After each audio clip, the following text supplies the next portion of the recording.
Welcome to the Pink Ribbon Podcast. Welcome, everybody. Welcome to the Pink Ribbon Podcast, where we come together to educate, empower, and inspire in the global fight against breast cancer. I'm Muad, and I'm going to be your host, and each week we'll be diving deep into the stories, insights, and expert advice that matter the most to those who are impacted by breast cancer. Well, if you are a supporter or survivor or just anybody who's interested in learning more about breast cancer, then guess what? Bring your favorite drink and settle down because we're going to embark on a journey that's going to be very helpful. Now, well, today we have a special guest. I'm very happy to have her. It's Margarida Miranda. She's a representative of an organization here in Turkey that works towards breast cancer and all types of cancer, some types of cancer. We're going to learn about that more. Margarida, hi. How are you? Fine. What about you? I'm doing great. Look, I'm very happy to have you here because I think cancer is one of the most deteriorating, diseases and illnesses. And guess what? I think what you're doing is very important. So let's start by, who are you? So, Margarida Miranda from Portugal, working with cancer for 2 years. At the moment, I'm developing and implementing international projects, Erasmus Plus and European Solidarity Corps. That sounds good. Look, when I was doing my homework for this podcast, I figured out that you have some story behind, story related to cancer. And I would love to know more about it. And I think everybody would love to know more about it. Okay, so my grandmother, the mother of my father, she had cancer. It started with breast cancer, then it moved to everywhere. So she died with cancer. So that is the story behind. And she was really important for me because in my first year of life, let's say, she was spending a lot of time with me because my parents needed to work. So in the beginning of my life, she was taking care of me, and at the end of her life, because when she died, I was studying for my final exams, and I was at home because I was studying in another city. But at that moment, I was in my village, so I was the one taking care of her. So it's a special story for me because when I'm born, she took care of me. When she died, I was there for her. That's very emotional. Is that the reason why you wanted to work on cancer? I cannot say that is the main reason, but I can say that had an impact.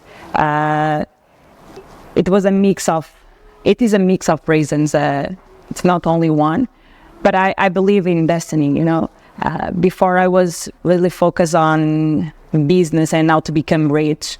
And after, when she died, this opportunity came up. And I came to Mush. Yeah, I started to work with cancer. It looks like when you had different options, you wanted to go with this one exactly because you have a relation, you have a story behind it. And I think it makes more sense to you, right? Yeah, so when I came here, I met someone. So I wanted to come because of that person. Then I also felt like, okay, maybe it's the right choice because of my past. Why now? After a year that she died, why now? So I think it had an impact in my decision. That's great. And so you said your mother, your grandma had a cancer. What kind of cancer she had? She started with breast cancer, but then it spread. So she died. I don't want to go deep, but she had cancer in her bones, she had cancer in her liver, in her stomach, everywhere. So, right. So now I'm just curious a little bit because why did you choose Turkey? Because I know you're from Portugal, right? Yeah. Why did you choose Turkey, and why did you choose Muş more exactly? This is interesting. I think it's about life, no? Before I was planning, in my childhood, I was planning my future. So when I was in high school, I had a plan for 10 years. But somehow life changed everything and I started to go with the flow. I came to Turkey. I met Sally, the president of ONKO-SEV. I met other people. I started to live in Turkey. Then they work with cancer. So one more reason to stay. And I met someone, another reason to stay. So at the end, I think it was bunch of reasons, right? Yeah, destiny. Right. So you mentioned you work here for ONKO-SEV, right? Yeah. So what is your mission behind ONKO-SEV? What are you trying to achieve? So my mission in ONKO-SEV is because ONKO-SEV work with both, with cancer and with youth. I'm more responsible with youth, but I try to combine both, because at the end, the new generations are the future. So we need to prepare them, teaching them in order to reduce or to prevent the future, the cancer cases. It is very important because I think that cancer is one of the most deteriorating diseases in the world. Yet, I don't think there is much attention given to it. And do you think that? Do you think probably we need more work on it, more awareness raising? Because personally, I don't know much about breast cancer. And the other time, I just got to know that there is breast cancer for men. So this is very new to me. And apparently, we still need more raising awareness. Do you agree with me? Not totally, to be honest. I think nowadays you can have access to the information easily. So I think now the role of the organization should be more to give to the people practical tools, if you know what I mean. Like, because there are a lot of going on in science and investigations and research, but no one is talking about it. Maybe because it's not convenient. So I think the future, it has more, not raising awareness, but more focus on informing what is going on. Because, for example, there is they are working in a vaccine with RNA, but no one is talking about it. And why no one is talking about it? No one knows, actually. No one knows about this. Why? Why only just people in the field knows about it? Why no common people, ordinary people don't know anything about it? So do you think they should know about it? Do you think the mission here is to make people know more about it? Because to my understanding, in your organization, you're not only working with people who have gotten impacted already, but also trying to raise awareness to prevent. But in Muj, it makes sense because people here don't have access to the information that easily, because we are talking about an enveloped city. So people here don't have.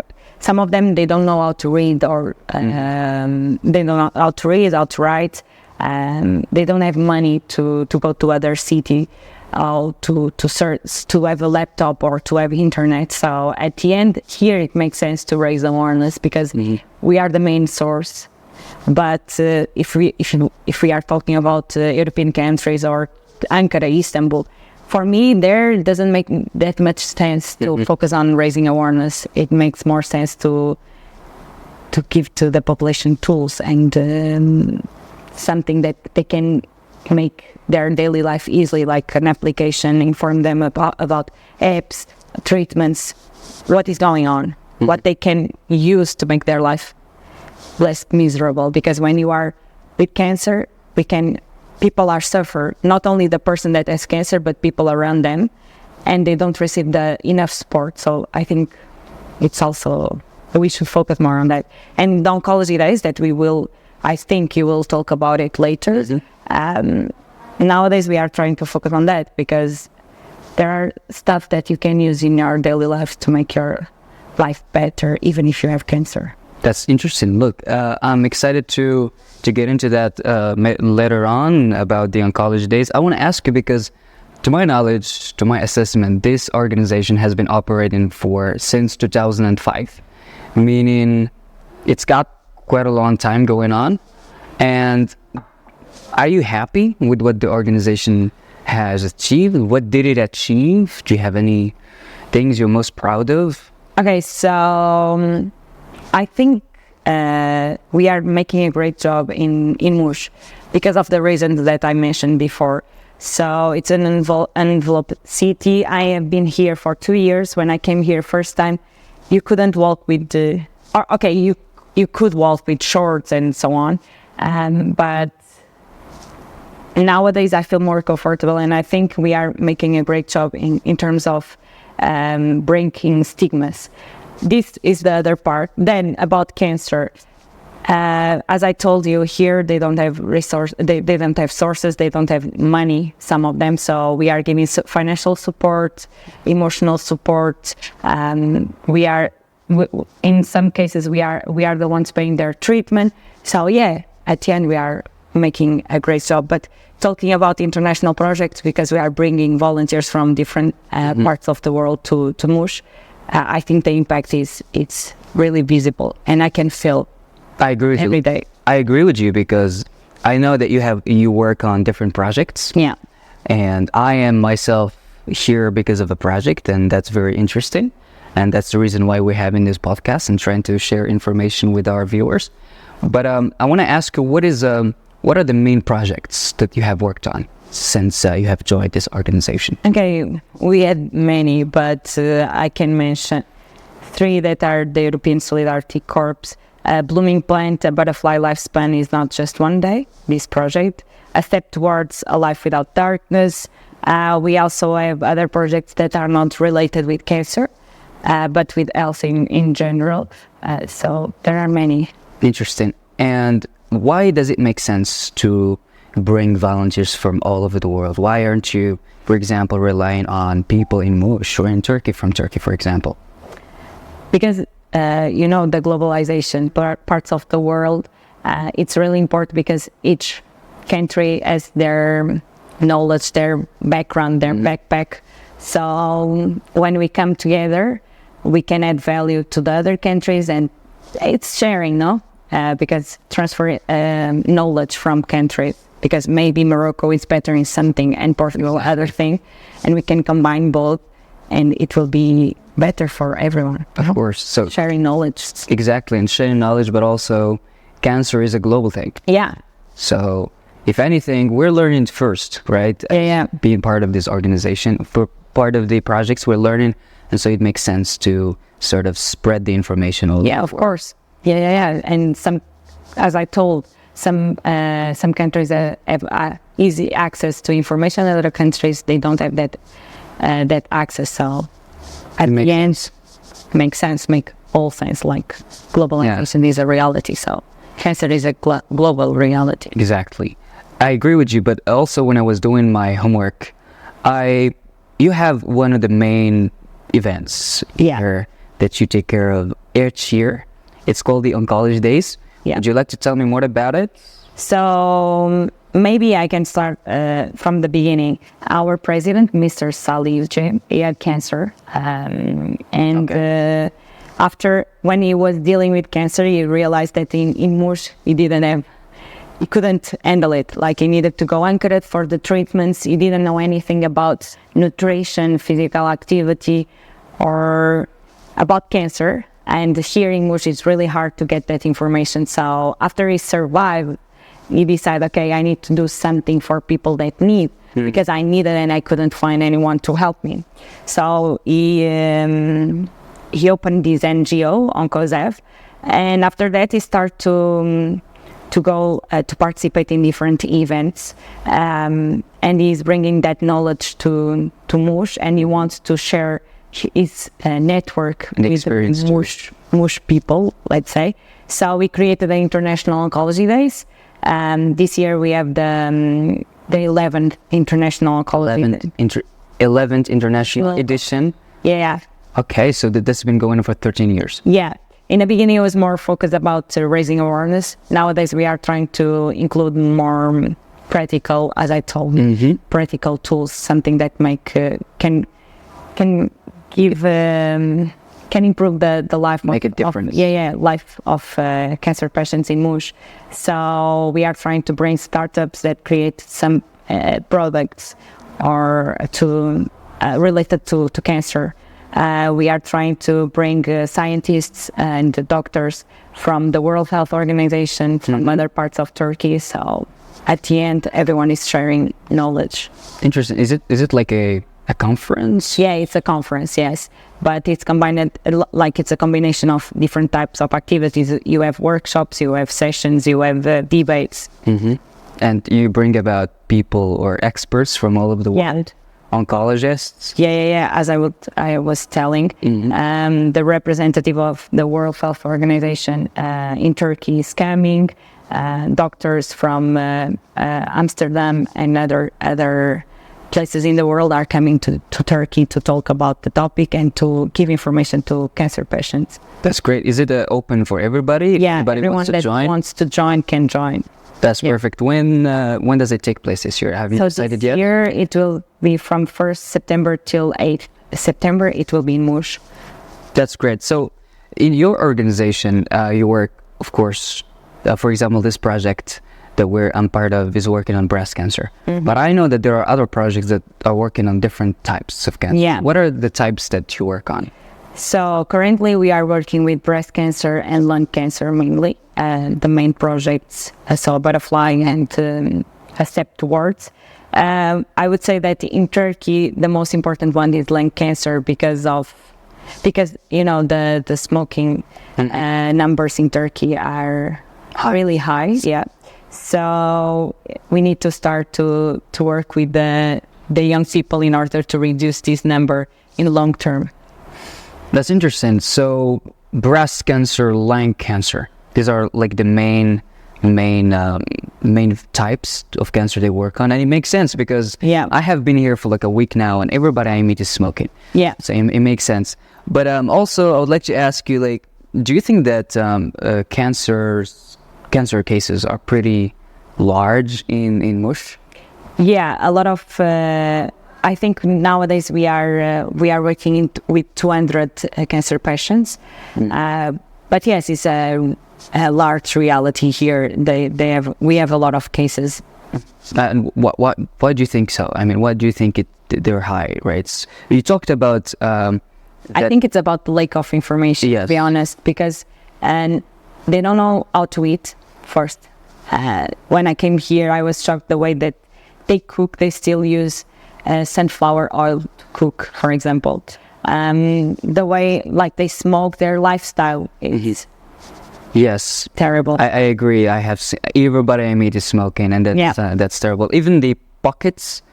I mean, I've seen that, and I was like, because I've seen the cigarette pockets, and they have, of course, but still, it doesn't make any difference. Doesn't change anything because for them it's like, okay, maybe I can die today, maybe I can die tomorrow, but I want to enjoy. So if I want to smoke, let's smoke. If I want to taste good food, I will taste good food. Yes, that's great. And now you're working with different patients, you said. How do you work with them? What do you do exactly? So I'm working more with the youth department, but my colleagues that are working with directly with the cancer patients, they go to the hospital, they support them emotionally. And according to each case and the needs of each case, for example, if they have children and they need support for education, we are giving them support in education. If they need money, financial support, we are trying to help them. We inform them about opportunities to, to make the to get some support from the government. We are giving that support as well. So depends on the case. That's interesting. Right. So this has been a great conversation. I want to ask you this question because it's a good question that I try to ask many times. If you had one message to or one idea they could convey, do you think probably anybody watching this would, impact them in a good way or just help them in any sense that has to do with cancer? What would you say? So that is a great question and a hard question to answer. Yes. Because, I was with someone that had cancer and I lived close, but I never had cancer. But the thing that my grandmother made, or the way that she lived and approached cancer, it kind of inspired me because she was really sick and everyone around her was falling apart, but she believed she could handle it till the end. So I think hope. Yeah. It's a cliche maybe, but I would say just hope and pray, because even if you don't have a relation, if you don't trust God, you don't believe in God, I think in these moments, if you believe in something good can come to you. So hope. That's a very inspiring message. And also, I mean, this is a very inspiring message, especially to those who have cancer. But if you don't have cancer, you still can have cancer. And I guess the best way to protect yourself from cancer is just do medical checkups every now and then, right? Yeah, and have a healthy life. Yes, and also smoke cigarettes. Thank you, Margarida Miranda. I had so much fun talking to you, and I'm thanking the viewers as well. We'll be having more podcasts, so make sure to be connected, and see you next week.